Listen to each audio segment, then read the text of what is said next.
the seminar on the Central African Republic.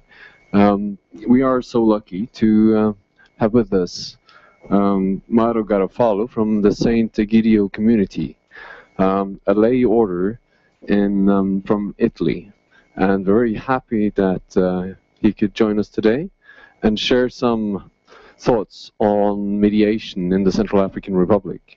Mauro Garofalo has a long, and we just came from a lunch, so I got to know a little bit more about Mauro.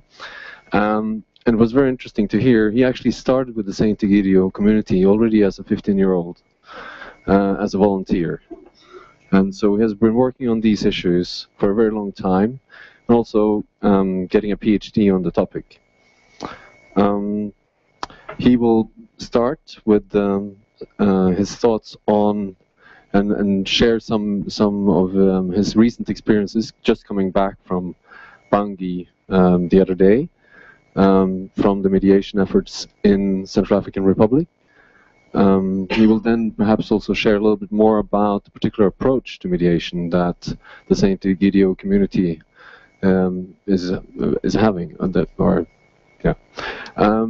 and then it will be followed by some comments by our senior research fellow, Mattea Peter, who will also provide some inputs on European responses to the current conflict and situation in the Central African Republic. So, without further ado, Mauro. Works? Yes, it works. Thank you. It is a pleasure for me to be in Oslo with this distinguished institution, with this audience. To point on your presentation, my PhD is on history of modern art, not on mediation. So I am an archaeologist and an historian of art. This has nothing to do with the mediation, but in Sant'Egidio you do many things at the same time. And also we are not an order, we are a community. We are a lay community made by ordinary people, like I am, that try to work for good things in the world. Well, about Central African Republic, as you mentioned, I just came back from Bangui, and it is my 5th time this year in that city, in that poor country.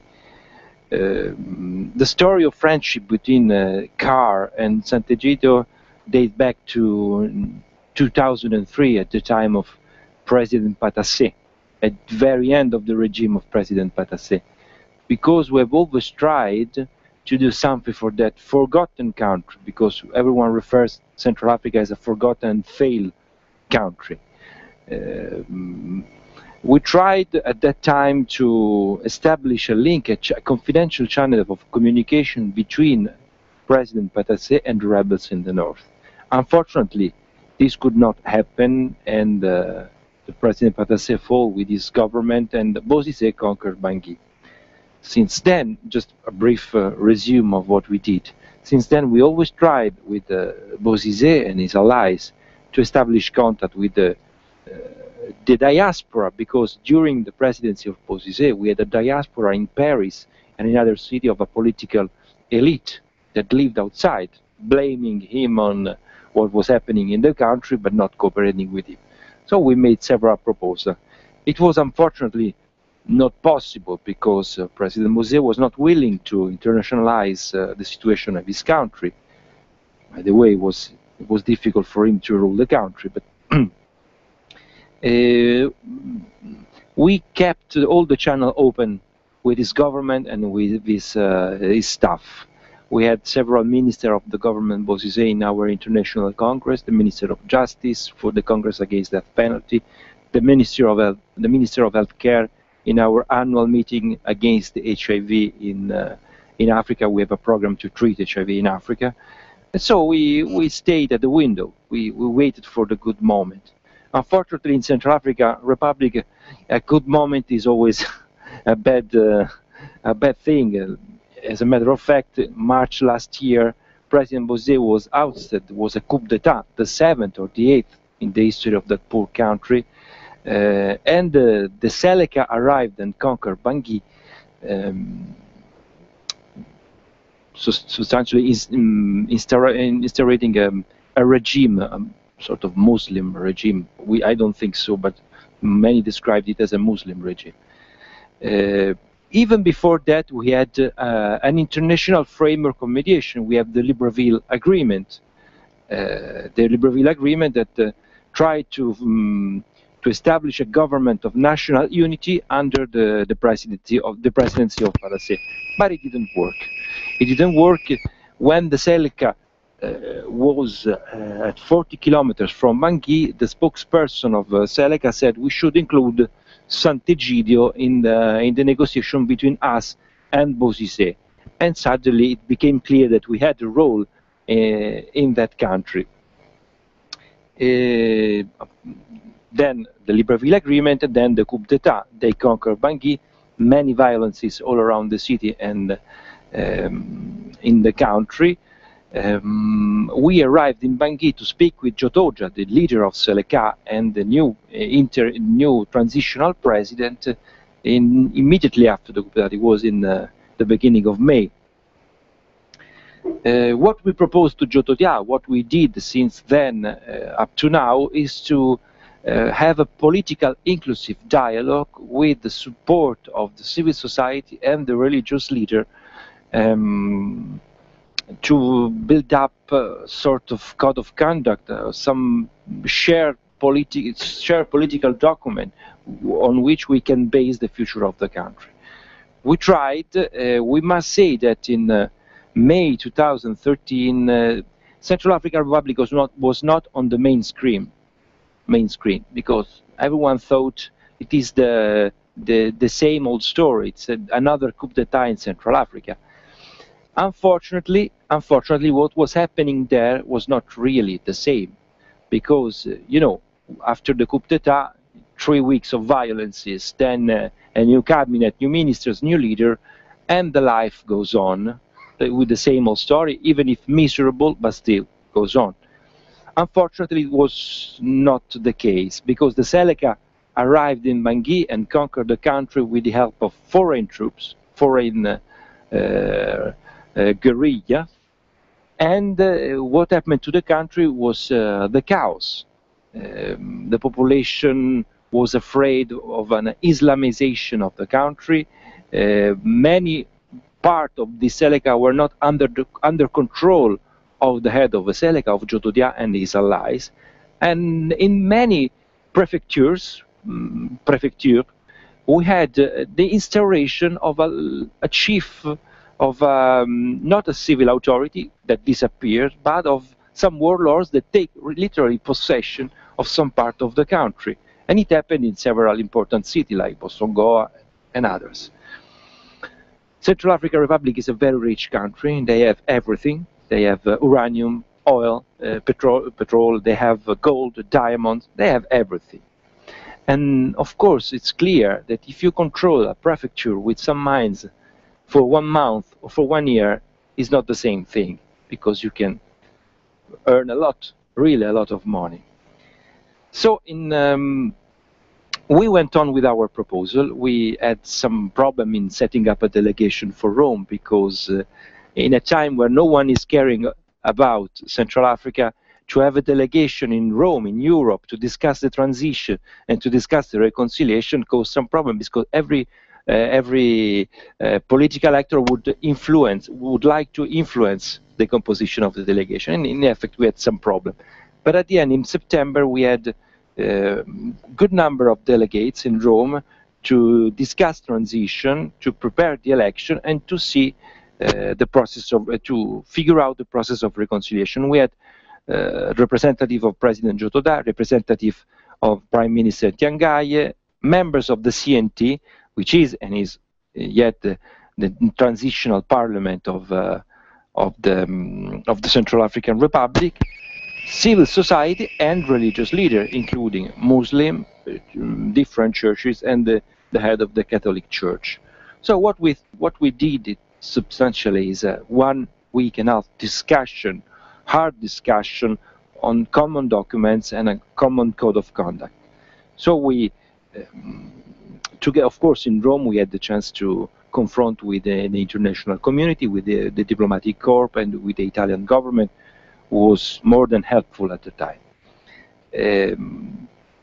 We wrote two documents, the first being the Appeal of Rome, where everybody encouraged, signed by everybody, to start a real process of reconciliation, and then the Republican Pact. The Republican Pact is a code of conduct for the leaders, and all the delegates proposed the Republican Pact to the authorities, I mean the President, the Prime Minister, and the President of Parliament. And this pact was signed on December 2013.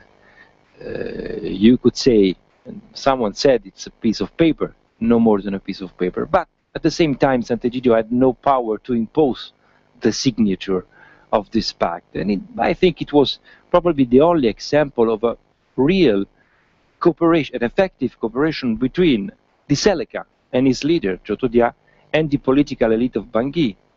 Some of them came back from the diaspora when Ciotodia arrived.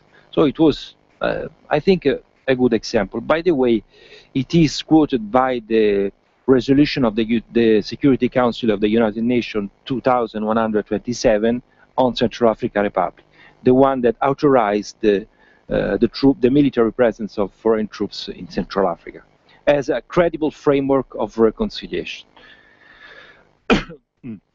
We are still working on the implementation of the Republican Pact. That's why I went to Bangui to meet the new authorities, because you all know that in a strange way the Prime Minister and the President had to resign, but not in Bangui, not even in the country, outside the country, in N'Djamena, under the aegid of President Deby and some other countries. This is very strange. I'm not criticizing, I only say that in a country where institutions are weak and have no control on real control of what is happening, to weaken what we have in place maybe is not that wise. Anyway, now we have a new president, Madame Samba Panza. I met her 4 days ago. She's a skilled politic. She's an old history of political dialogue in the country, and she tried since the first day to include everyone in the government, even people who are supposed to be close to the anti-Balaka and the Seleka. She promised to me to sign again the Republican Pact. We are going to do that in 2 or 3 weeks, I hope. So the Republican Pact is still there. Unfortunately, what is also still there is the violence spread all over the country. Bangui, there is a counterfire, coprifuoco, I don't know how to translate. Curfew, sorry, there is a curfew in the city, but there are places where you cannot go. You cannot go by car, by the way, because you can only move around the country with humanitarian flights, humanitarian plane. And violence is all over the country, and this now there is this phenomenon of anti-Balaka. Who are the anti-Balaka? The anti-Balaka were born like a self-defense movement in villages and in small cities, but unfortunately it's also it's often referred as a Christian militia, which is, I think, not the case, because what they are doing now is taking revenge partly on the Muslim population, but also on the international forces. They are attacking even the international the MISCA or the Sangaris.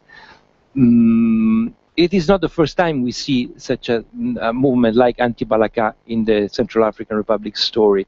We had that before. Anti-Balaka is a man who think he is invincible because he have drank some magic potion, or is wearing some gris-gris, which is the amulets, basically, and he can take whatever he wants. He can attack because he will not die, which is not the case, by the way, because many are dying, unfortunately. This is not a Christian phenomenon. This is not supported by any of the Christian authority in the country. And they are denouncing their action, and they are committing crimes that are even worse than what Seleka did sometimes. something very bad is happening to the soul of that country. Unfortunately, also, now Central Africa is in the middle of a strange game, because even if unstable, is a rich country, full of resources, and everyone wants to have their position on that. What happened in Jamena is a problem. What other countries think about the situation is a problem, like Congo, Brazzaville, or Cameroon. There are several things to do. First of all is to restore security. And what the French army and the MISC are doing is essential, it's fundamental, even if it's not enough. Sorry. Because they are soldiers, they are not policemen. And there is a need of security even street by street.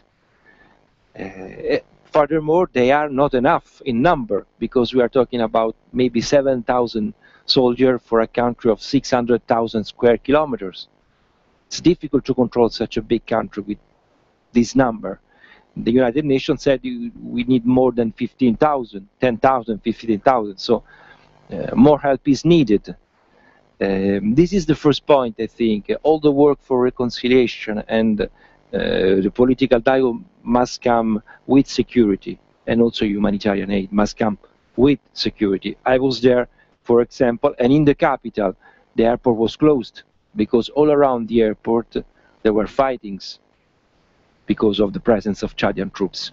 So it's a rather bad situation, unfortunately.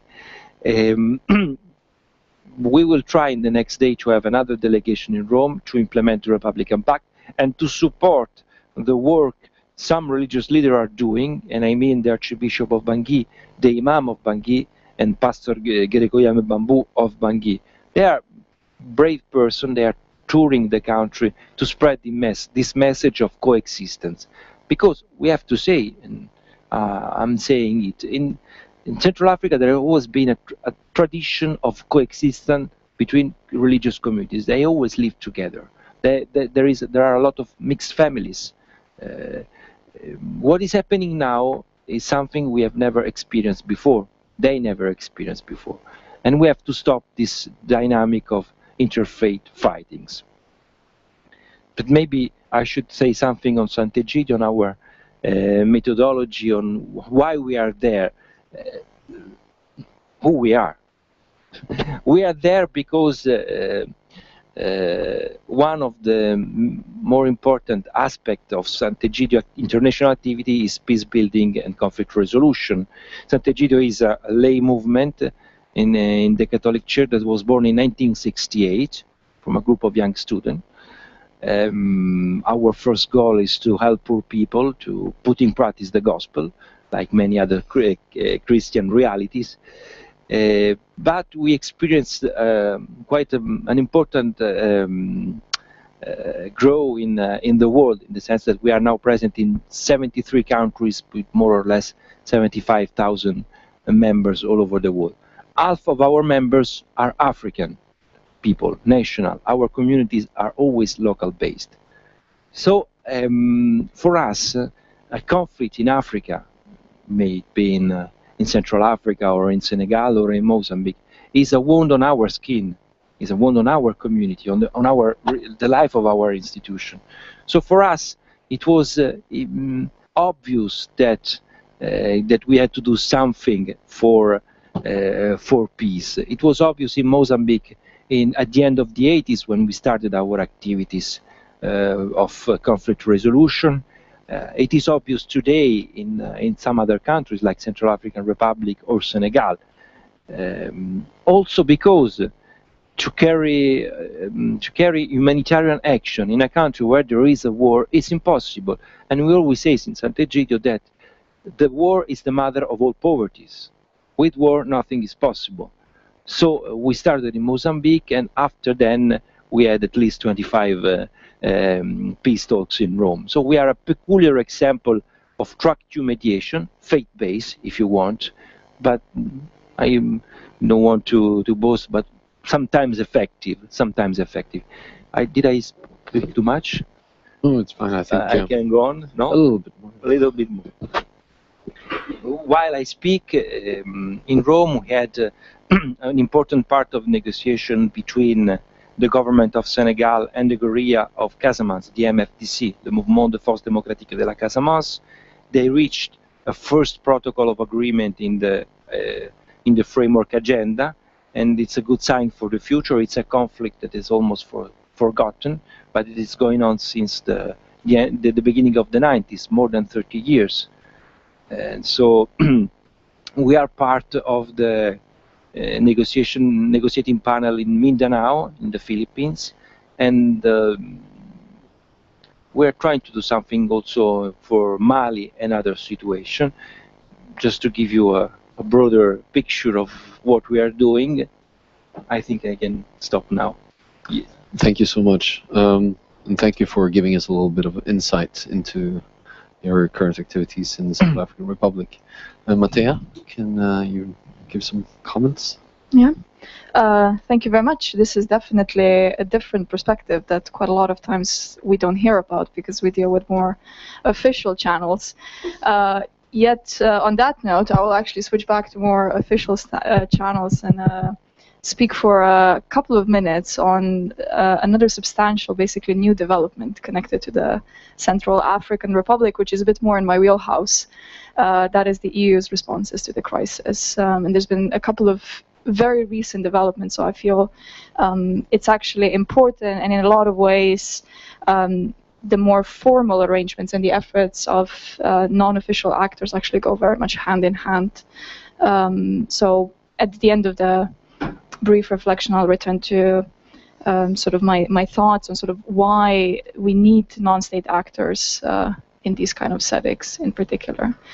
So in terms of the Central African Republic and the European responses, the EU responses to it, I think in a lot of ways Central African Republic presents a bit of a test case for whether the EU can actually comprehensively respond to a crisis. And in a lot of ways, the EU, despite this not being a big topic on the news, despite this not being a big topic in any other news than French news, if you go and just try to look for news on Central African Republic on Google, you'll mostly get French news. I think it actually speaks to a lot of the components that the EU is kind of trying to put together in terms of relating to sort of its broader neighborhood. I see four key components and in this response. The first one is what Mauro has already been talking about, sort of the humanitarian response. There's been actually, according to my assessment, actually the EU has actually been doing quite a lot in this respect, and there's been a long-term engagement. And EU has been actually one of the more active sort of formal channels that has been trying to raise the profile of what most people would call the forgotten humanitarian crisis in CAR. Because for most of you that are not working on the region, you probably haven't read anything about it until this year, if we're being completely honest. So it's a very forgotten conflict. The EU is actually the largest humanitarian donor in CAR, which is not that surprising. But since the crisis, sort of since the beginning of last year, there's been a huge acceleration of aid, further commitments. There's no point in discussing the numbers but one of the big things that they've really sped up is sort of exactly the point that Mauro has been touching on, is this humanitarian air service, because parts of the country are completely inaccessible through normal routes, and so there's been actually very strong airlifts of humanitarian assistance to it. So I think that's one of the things where we can actually see a very positive development. Additionally, so the second component, it's the more long-term developmental assistance. And since crisis, there's been actually a bit of a shift where a lot of the resources from the European Development Fund have been transferred into humanitarian activities, which is normal in these kind of circumstances. They're also largely backing the electoral process financially and so on. One thing that I feel it's important to mention, and we often don't credit European Union enough with that, is that the European Union is basically bankrolling the AU MIS Commission. They're paying for wages, accommodation, food, and so on through the so-called African Peace Facility. And before that, before the current crisis, there was actually a similar support for the previous Micropax mission. But the new development, which is likely going to hit the news very quickly if it hasn't yet, is the establishment of the U4 mission, U4 RCA. It was actually established 2 weeks ago, but it's not operational yet, and it's partially intended to address exactly what Mauro was raising, the fact that while the population of CAR is pretty small, the country is actually not that small, and so it's very difficult to sort of secure the country itself. And so it's supposed to provide the transitional security arrangements while the UN peacekeepers are sort of become operationalized. We're still not talking about a lot of soldiers, ideally around 1,000 to basically be placed in Bangai so that the French troops could go into other areas. But the main goal, and this is where the new kind of the new thing for the European Union is coming, is it's directed at the protection of humanitarian aid. There's been substantial. The picture is definitely not as rosy as it might sound from my brief description, because there's been substantial problems with deployment, as it's always the case with EU. They try to do something and then they can't get countries to commit to it. And in this case, one of the problems was that most of the major countries have actually been pulling out. So Germany is not interested, UK is not interested. France is already present, so it's not interested in contributing to this mission. And so we have a lot of, let's call them smaller states, less traditional states coming up: Poland, Romania, Sweden, even Georgia as a non-EU member is going to participate in it. But at the same time, for those who are more interested in the EU aspect, this was probably the first possible test of battle group deployment, and it did not happen, so it's still going to be very much country-pooled mechanism. But at the same time, it's important to know that after the last couple of missions, let's say in Mali and Somalia, which are all EU training missions, this is actually an enforcement mission. So in a lot of ways, it is a transition. And the EU is actually trying to do something substantial in the midst of a crisis to provide security. The mission itself will have a short 9-month mandate, and it's intended to sort of transition into a UN or AU stronger mission. But from what I've just said, you can actually hear that I haven't been talking in any way about any serious diplomatic engagement of the EU, which is always the question of EU pouring resources into a country but not actually engaging it on the political level. And in terms of the EU's engagement, that's obviously pretty tricky because of the French role in the conflict and so on. And so I actually think that the role of non-official groups in that case complements, who don't have the resources for humanitarian support or developmental support of the EU, but in that case it actually they come very much into play. So in terms of diplomatic endeavors, but at the same time also because of the any kind of comprehensive approach of the more official actors did not actually address the root causes of the conflict. And I would say that non-official actors, and particularly religiously identified groups, are important in that aspect for 4 reasons. I found 4 reasons. I'm sure there's more of them. The first 2 are basically connected to sort of the time span that we're talking about.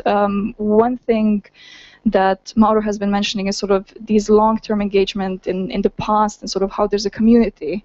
Sort of you talk about friendships with people, friendships with specific groups, and I think in terms of that, it's particularly religiously identified groups have sort of continuous engagement with sub-Saharan Africa, which often in our secularized world we don't quite think about.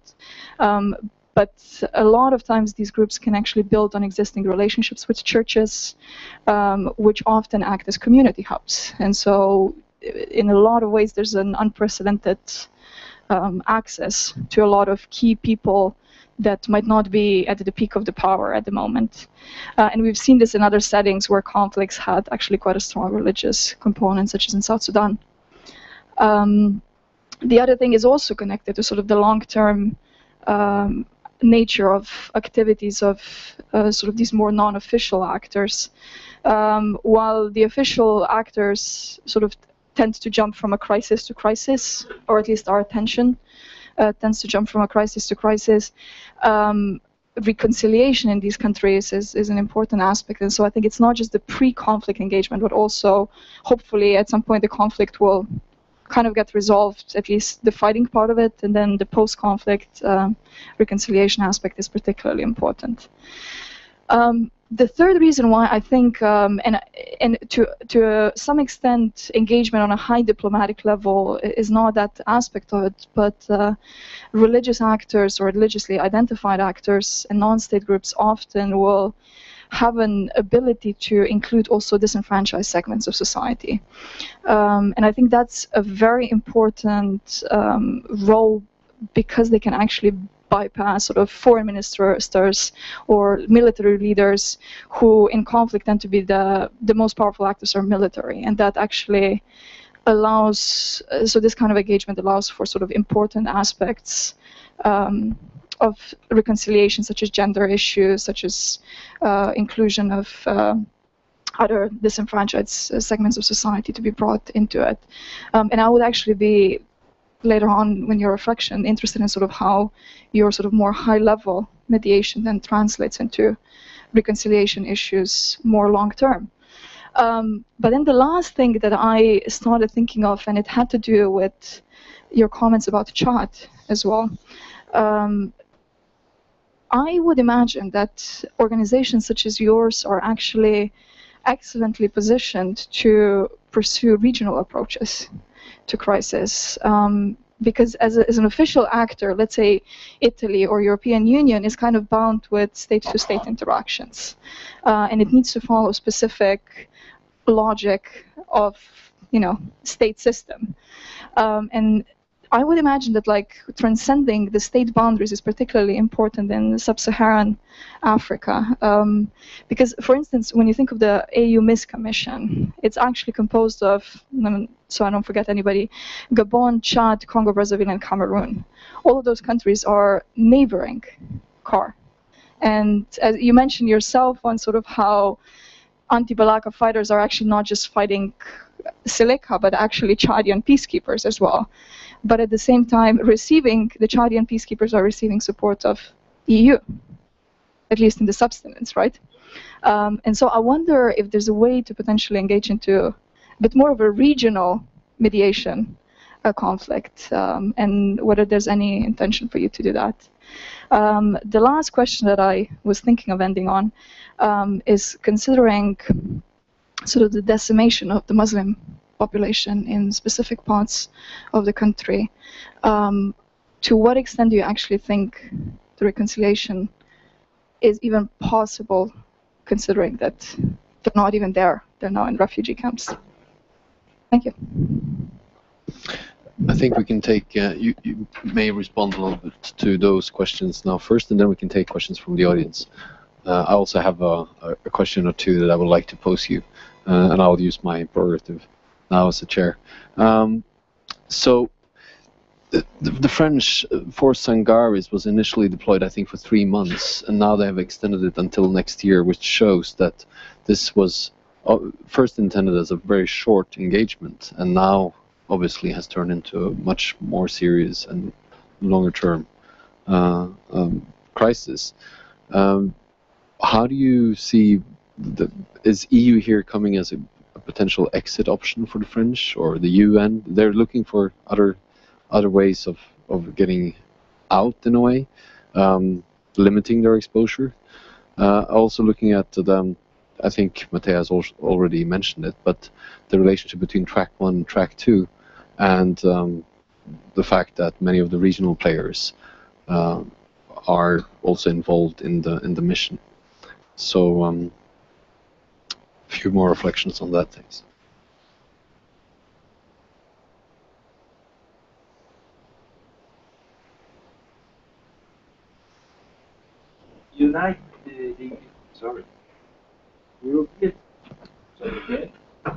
European Union engagement is not an exit strategy for France. We must. It is true at the beginning, Sangaris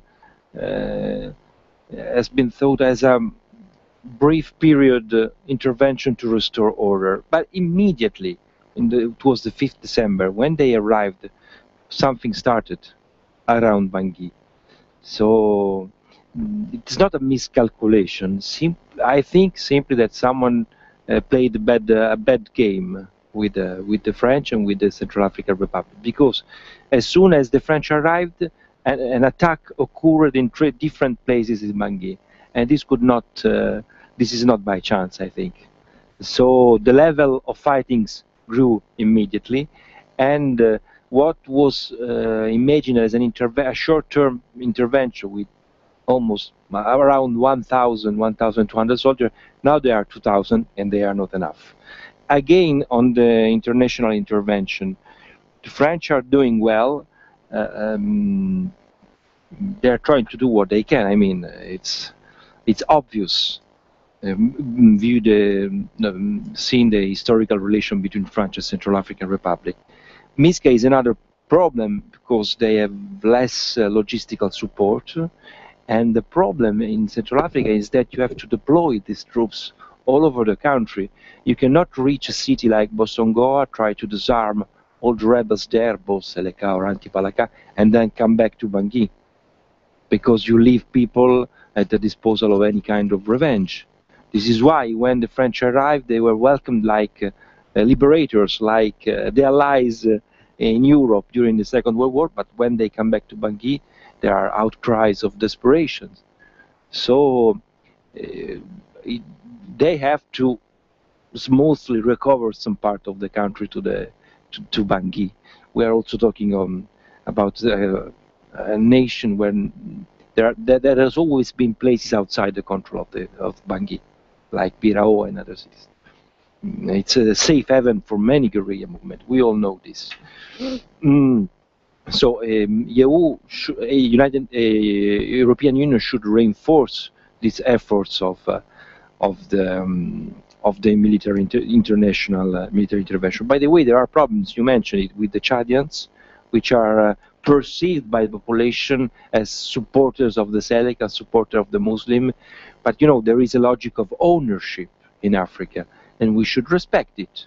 While the Ugandans are doing something in South Sudan, they are neighborhood countries, and we can mention at least other 5 or 10 examples. Coming back to track 1 and track 2, and also how to involve the sub-region in this process. We believe this is possible and this is necessary. By the way, Sant'Egidio has a memorandum of understanding with the African Union on conflict resolution, because we believe in the official framework. We feel ourselves as complementary to the official framework of mediation. So also we started some consultation with neighborhood countries, like for example Cameroon, to understand what's happening. We cannot jump in a situation and pretend to be the solution. We are talking, you mentioned it, about a long-term engagement, because the years will be needed to rebuild the country, to rebuild the institution. The election will be the first step, but also on there is a work which is needed on the ground, on a grassroots level, to reconciliate communities. I mean, and you mentioned the Muslim part of the population. They are going north, and someone is trying to proclaim a republic in the north to protect the Muslim. This is a game we have already seen in some other situation, and the dynamic between the North Muslim and the South Christian, we have seen it in Guinea-Conakry, we have seen it in Ivory Coast, it's in many other places. This is not the tradition of Central Africa. The problem is this is not the tradition of Central Africa, because we have Muslim everywhere, of course more in the north, and we have Christian everywhere, of course more in the south. There are a lot of mixed families. The Muslim are the backbone of the commercial activity of the country. If they leave the country, it's a big problem. It's a big problem for the economy, which is already very, very weak. And so, unfortunately, this movement is almost unstoppable because now the Muslim community is vulnerable to violences by the anti-Balaka, and the same goes for in the opposite way in other regions. So, sort of, it's problematic. But you made another question. Maybe I forgot to answer. One thing was regional approach, and the other thing was because you're now mediating only between more important. Yeah. Right? Well, unfortunately now is not that different because if you only talk with the political elite of Bangui, you really do not solve the problem, and you can do many meetings in Rome or in Europe with leaders of the parties that are going to participate to the election of February 2015. This is useful. This is an important political engagement. But the country is vast, is enormous, and the communities, some communities are not, they do not feel represented by the elite of Bangui, by the political representative. So there is a work to do in the field, and it's the same. It has the same importance, I think. What the religious leaders are trying to do, what we are trying to support them in this, and also to try to enlarge their constituency, their support, because they represent a lot, but they do not represent everyone. Okay, then we can open for some questions from the floor. Please, can you present yourself? My name is Pia Isaksetru. Thank you. My name is Pia Isaksetru. I'm a political scientist, and I am currently independent, but I have mostly worked for the Norwegian Armed Forces, also doing force generation to the UN in Africa. I would like to know how you, as an independent Christian order, coexist and cooperate with the United Nations. Thank you. Other questions or I answer? Yeah, we can take a few more, please. Thank you very much. I'm representing from Sudan Embassy here in Oslo. Yes, we are asking about I think there is a real worry about the possibility of the ongoing conflicts in CAR, that the possibility of extending or moving to the neighbor countries for these internal conflicts. And the other question is, nobody knows up to now about the so-called Christian militia. Who is the leader for this militia? And what is the political message? And in order just to negotiate or to inform or to discuss in how to settle this issue.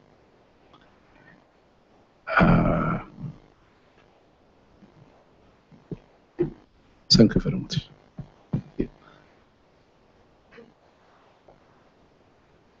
Hello, my name is Fredrik Kjær. I'm a private person here. My question was, you're talking about the EU, the help from the EU and the other European countries. Is there a difference in the help from, if you compare EU with the other nations in Europe, for example France, or is there a difference in the help comparing the different, depending on if it's coming from different countries in Europe? That's my question. Thank you. Thank you. Any more in this round? No, I think we can respond to those now.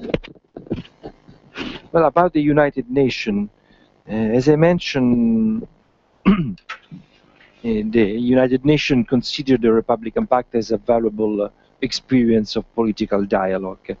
We are, of course, in contact with several bureaus of the United Nations. While I was in Bangui, Madame Valerie Amos was there as well as a senior human relief coordinator for Ban Ki-moon. And we had the chance to work, not to work together, but to have meetings together with the religious leaders, which is part of our work. Also with the political advisor bureau of the Secretary General, we are in contact. So there is, especially in this field, in Central African Republic, we are cooperating a lot. We had a confidential meeting. This is just to tell you, we had a confidential meeting in January with some leaders of Central Africa. In the same period of the election, and both BINUCA, you know what is BINUCA? BINUCA is the coordination of the United Nations in Central Africa. The head of BINUCA should coordinate everything that comes from the United States in Central Africa. It's a General Gaye Senegalese is in charge there. They sent a representative, but also OCHA, OCHA, sent a delegate to our meeting, just to participate to our meeting. So there is a high level of cooperation with the United Nations. And sorry, the reflection on neighbored country. I think that all the countries are worried about the situation. At war, mostly they are concerned about a possible partition of the country. I'm sorry to say, but what is happening in South Sudan is an example. It's a problematic example of what it means to create a new country. They're fighting each other. Also, there is a problem of refugees and armed groups that cross boundaries every time, especially in Cameroon and in other cities. So it's a situation that is concerning a lot the neighborhood countries, Chad, Cameroon, Congo-Brazzaville. And some of these countries has made a lot of efforts to support the situation. I mean, the salaries of many public officials in Central Africa have been paid by Sassou Nguesso, by the Congo-Brazzaville, in order to support the transitional period. This is an important engagement for an African country. It costs a lot.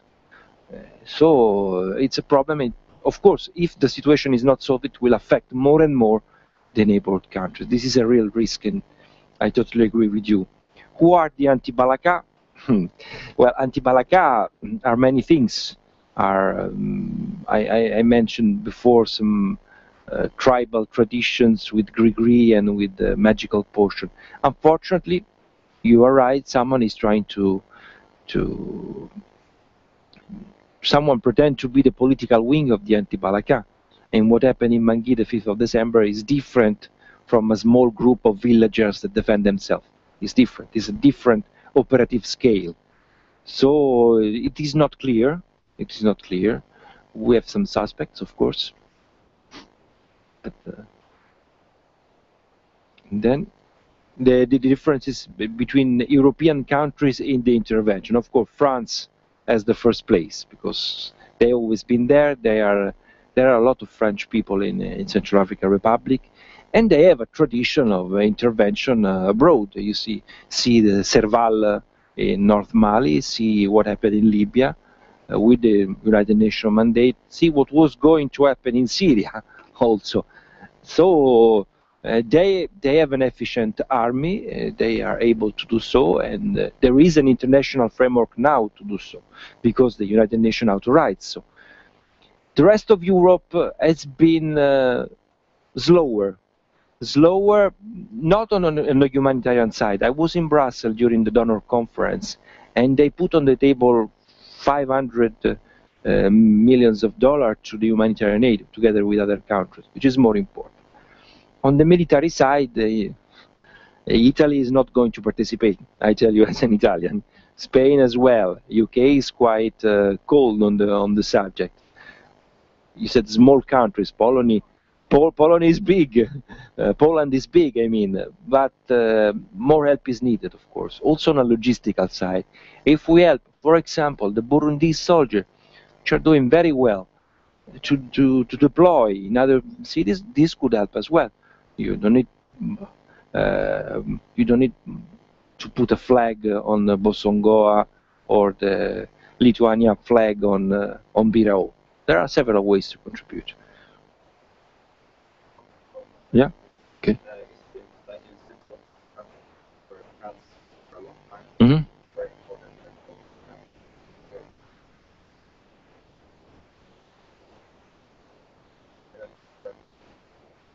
Or digital for other European nations.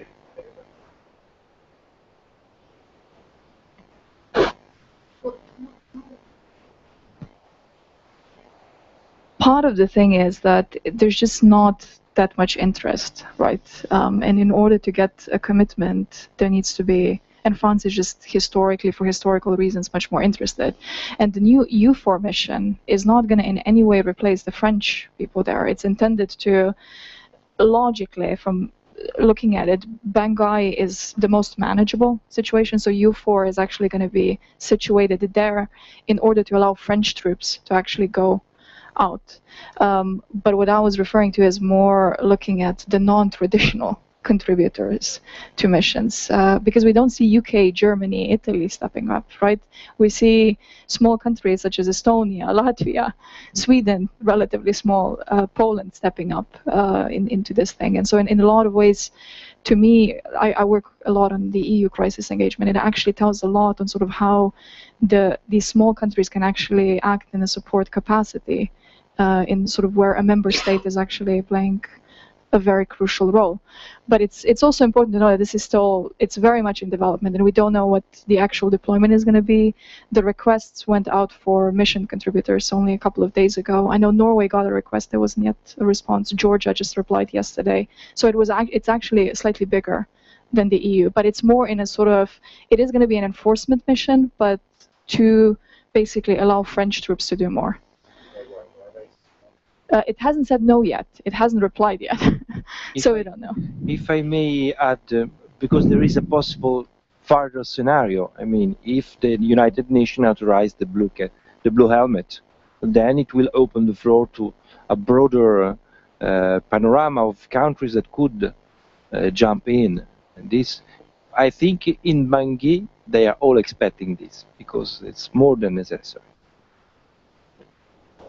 Much as, you know, like we complain about EU not being able to deploy troops quickly, that it takes them 3-4 months to even contemplate putting together a force. One of the reasons why this route was chosen is because UN has even less of an ability to deploy quickly. And so in a lot of the discussions, this is sort of seen as a security buffer before the UN mission could potentially be established. So. Okay, we're ready to take a few more questions from the floor. First, I think you here. Yeah, Thomas Rohn from Björknes University College. I'm writing a PhD on the Central African Republic and conflict recurrence. I'm just wondering, you said you just met Catherine Samba Panza, and I'm wondering, much has been made of her not being part of either of the political camps in CAR, right? And she's made a point of having a foot in both camps, having been born in Chad, having Cameroon father and so on. I'm just wondering, her husband isn't really a nobody in Central African politics, and I'm wondering, how neutral is she? I mean, how is she perceived? Her political role. Does she belong to any of the camps, or is she as neutral as they say? We'll take a few more questions. Thank you. My name is Erik Artsson from the Swedish Embassy. I have a question regarding the natural resources. Usually natural resources are a big part of a crisis in a country. And I'm wondering, how do the natural resources affect the attention of the world to this crisis? And what part do they play in the crisis overall? Is there a struggle for political power relative to a struggle of the natural resources in the country? Thank you. We'll give the microphone to the Italian ambassador. Thank you. I'm the Italian ambassador to Norway, and my question has been partially preempted by my Swedish colleague. I wanted to ask something about the economic factors playing in Central Africa. First, as a part of a problem, is that an ideological conflict, an ethnic conflict, or does economics play a major role there? And as far as the future is concerned, is there a possibility to ease tensions by economic growth? And if so, in which way? Okay, we'll take one more question in this round. Gentleman in the back. Thank you. Yeah, I'm from the French embassy here in Oslo. Just a remark and a questions concerning the remark.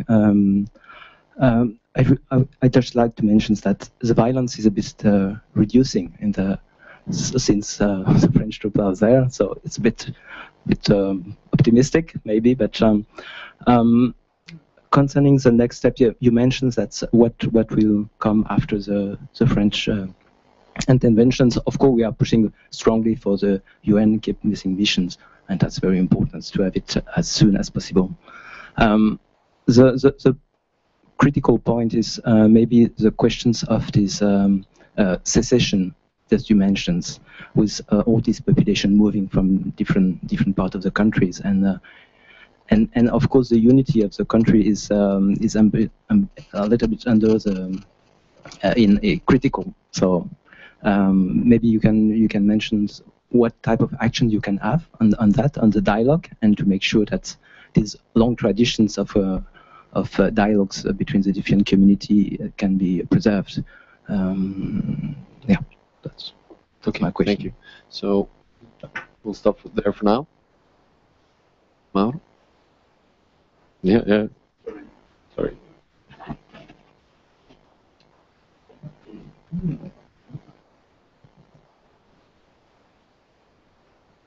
About the head of state of transition, Catherine Samba Panza, her political attitude, her constituency. Well, she's not new. She was the mayor of Bangui. She's not new in the political story. She acted under Patassé and under Bozizé as well. I think she has always been capable to not only to survive, but to play a role of dialogue in the country. She was, if I remember well, she was the chairwoman, of course, of the Commission for Political and Inclusive Dialogue, and she was also she had also the difficult task to speak with Patassé when Bozizé was in power. So she has a very long story of engagement. I met her for the first time during the signature of the Republican Pact. She was there. We had an interesting conversation.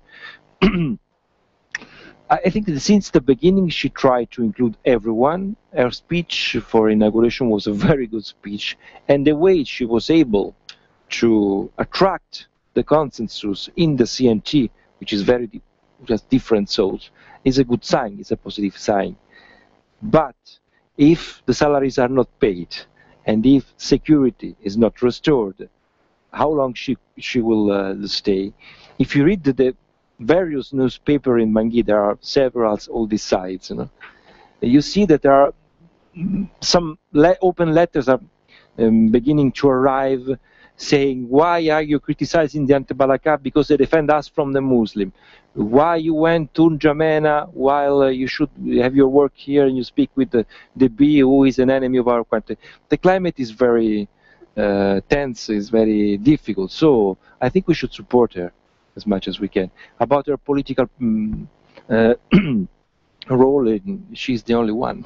I mean, we have nothing else. It's the transition of the transition. What else should we ask for? Sorry.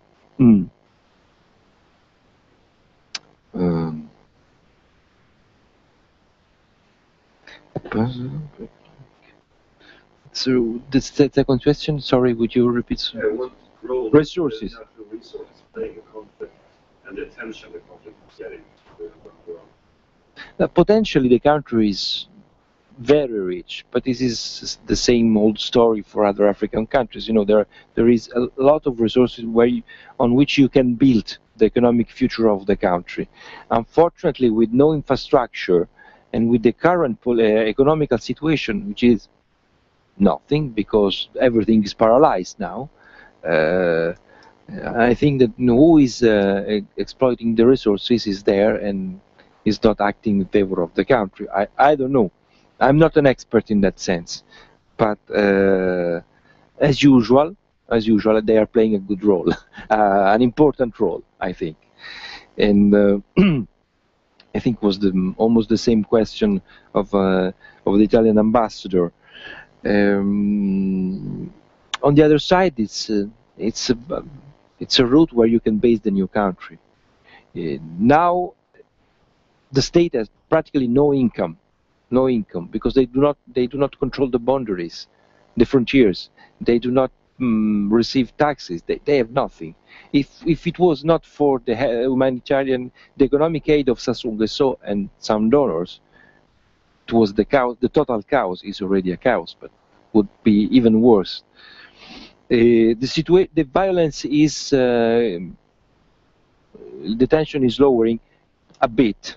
Yes, I would say a bit. I had the chance to speak with some officials of Sangaris in Bangui. They are doing an extremely important work, because they do not only patrol the streets, and they also speak with the single chief of the arrondissement, of the quarters, the religious leader, the imams. They are doing an extensive work. The problem is to extend this kind of work all over the country.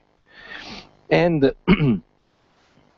there is a real possibility to divide the country, because if no one can protect the Muslim will flee to north, and they will stay there.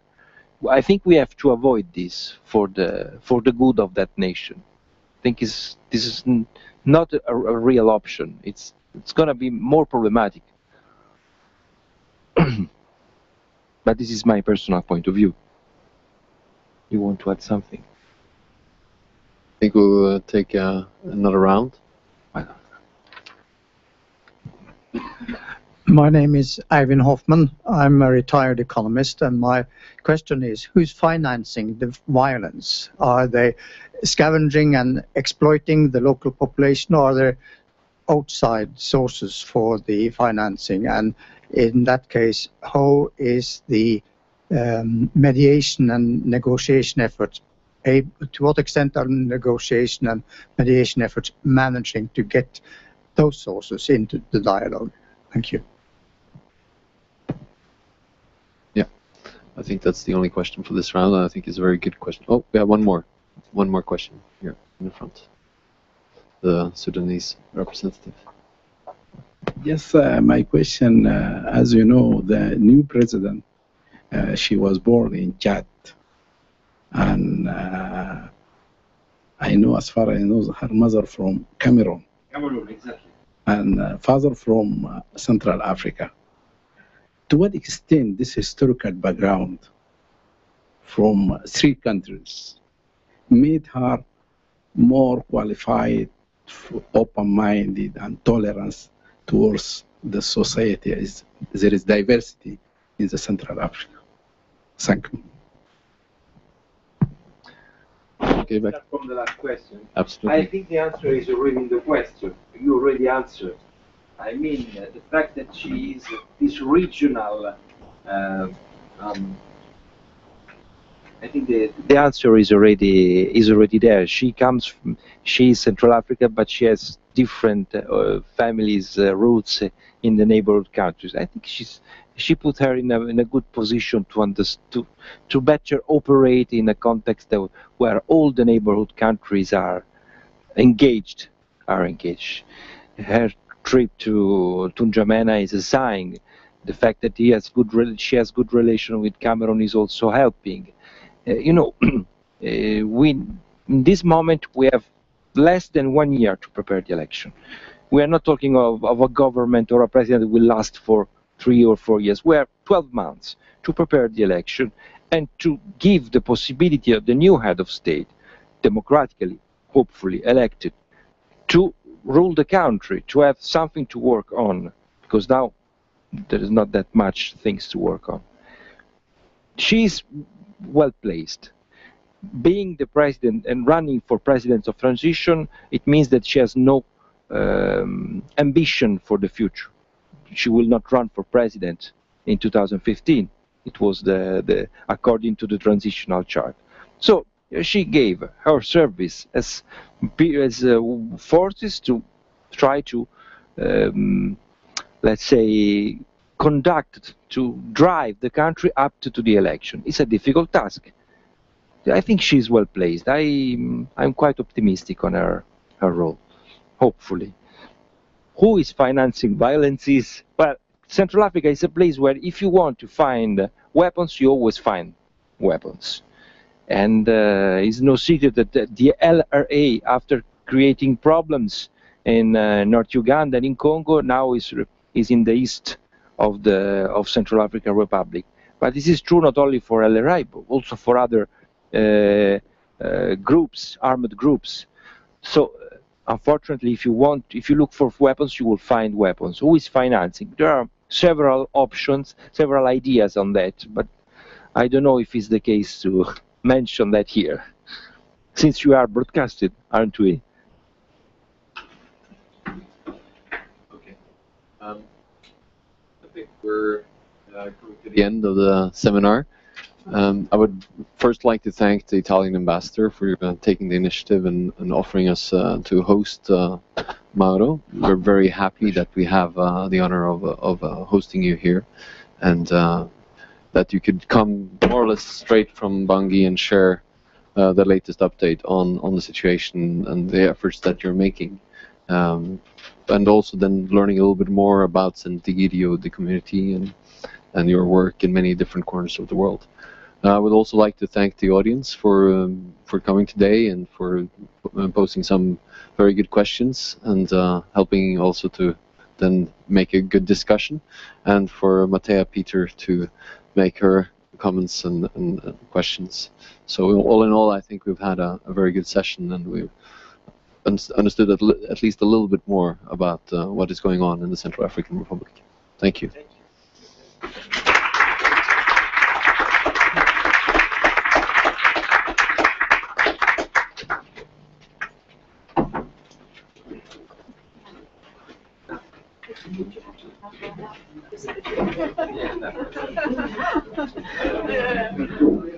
Yeah.